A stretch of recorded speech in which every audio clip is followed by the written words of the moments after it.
Добро вечер, јас сум Сонја Исмаил, граѓанин на Република Македонија, граѓански активист.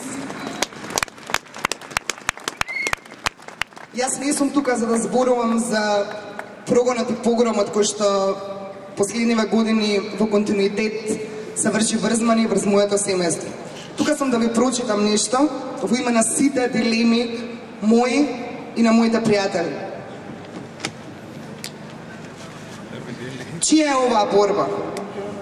Опозицијата не смее да биде препознаена во еден единствен политички субјект или во една политичка партија, во случајов поширока коалиција на политички партии. Опозицијата во овој момент, сега и овде во Република Македонија е народот. Цел оној слободномислечки народ. Народ кој не се плаши да размислува поинаку од восстановената режимска матрица. Овој народ не се плаши, не тактизира и не релативизира ситуацијата од 24 декември 2012 година, кога Уставот на Република Македонија беше брутално изгазен и извалкан од една ненародна и кукавичка власт. Велам кукавичка од причина што досега не сум сретнала пример за некоја власт, мнозинска власт, која има целосната моќ и контрола врз институциите на системот, на таков кукавички и перфиден начин да го исклучи малцинството на народни избраници, пратениците, од донесувањето на еден од најважните закони, буџетот на државата. И не само кукавички, туку и силеџиски.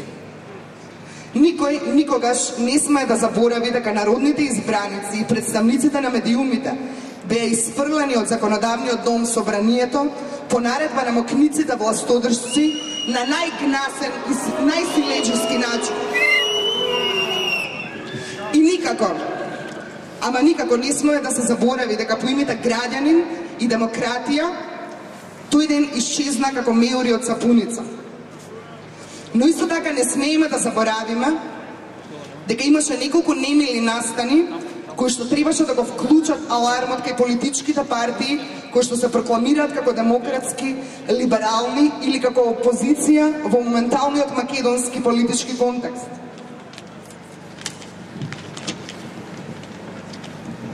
На оваа држава, на оваа суверена, независна и демократска држава и се случи организирано тепање на студентите од архитектонскиот факултет и нивните поддржувачи кога се осмелија да кажат не на изградба на верски објект на плоштадот во Скопје.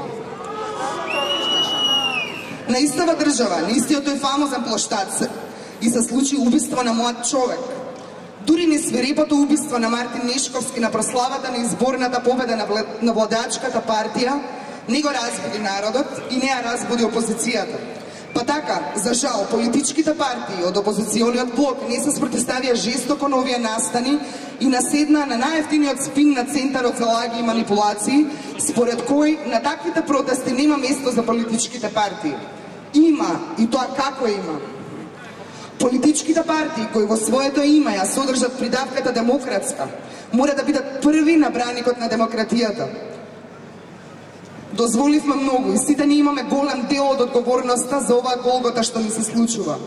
Затоа не смееме оваа борба да ја наречеме поинаку од борба за слобода. Па така би сакала да апелирам скандирањата на улиците победа, победа треба да ги замениме со слобода, слобода. А слободата не се дава, таа се зема. И за слободата допрва ќе треба да се избориме. Сите ние кои не сакаме да живееме во поробена земја, земја во која различностите не се охрабруваат, туку се стигматизираат и осудуваат. За слободата треба да се избориме сите ние што не сакаме да ја виткаме кичмата, сите ние кои не се плашиме гласно да кажеме не на диктатурата, национализмот, шовинизмот, агресијата, говорот на омраза, сегрегацијата, перманентното осиромашување на народот, прогонот и погромот на неистомислениците, насилството. Ние сите мора да се обединиме токму околу прашањето против што сме, а не за кого или за што сме. Оваа борба е повеќе од баналната борба за превласт на ДПМН и СДСМ. Ова е наша борба. И токму заради тоа велам дека опозицијата не е еден единствен политички субјект. Таа не е само една политичка партија, таа не е еден медиум. Опозицијата мора и треба да биде народот.